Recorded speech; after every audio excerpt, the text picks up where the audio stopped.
ઘરમાં પડેલી જ વસ્તુમાંથી ફ્રેન્ડ્સ તમે ઢગલાબંધ ઈનો ઘરે જ બનાવીને રેડી કરી શકો છો। હવે તમારે બજારમાંથી ઈનો ખરીદવાની પણ જરૂર નહીં પડે। જ્યારે તમને પેટમાં બળતરા થતી હોય, ગેસ, એસિડિટી થતી હોય ત્યારે તમે આ ઘરે બનાવેલો ઈનો પી શકો છો।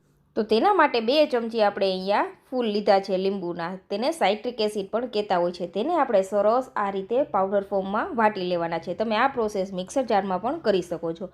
હવે 2 ચમચી તેની અંદર આપણે બેકિંગ સોડા ઉમેરી દેવાના છે અને 2 ચમચી આપણે સ્વાદ અનુસાર નમક ઉમેરી દેવાનું છે। લીંબુના ફૂલ પણ 2 ચમચી લીધા છે। બધી જ વસ્તુની માત્રા આપણે એકસરખી રાખવાની છે। બસ અહીંયા ફક્ત આપણે 3 વસ્તુનો ઉપયોગ કરેલો છે। આને તમે કોઈ પણ ફરસાણમાં ઉપયોગ કરી શકો, ઇડલી, ઢોકળા બધા જગ્યાએ તમે તેનો ઉપયોગ કરી શકો છો। હવે તેની અંદર આપણે બજાર જેવો ફ્લેવર આવે ને તેના માટે આપણે 1 પેકેટ ઈનો ઉમેરી દેવાનો છે। પસંદ હોય તો ઉમેરો અથવા તમે સ્કીપ પણ કરી શકો છો। તો બસ આપણો ઈનો બનીને રેડી છે। આને સરસ કાચના જારની અંદર સ્ટોર કરી દેવાનો છે, જેથી 6 મહિના સુધી ફ્રીઝ વગર પણ ખરાબ નહીં થાય। હવે તેમાંથી આપણે લીંબુ શરબત, લીંબુ સોડા, સાદી સોડા પણ બનાવી શકો છો ફ્રેન્ડ્સ, એ પણ ગેસ વગરની। તો અહીંયા આપણે એક લીંબુ ફ્લેવર બનાવીશું અને એક સિમ્પલ ફ્લેવર રાખીશું। તો એકની અંદર આપણે લીંબુ ઉમેરેલું છે અને એકની અંદર આપણે સાદું પાણી ઉમેરી દઈશું।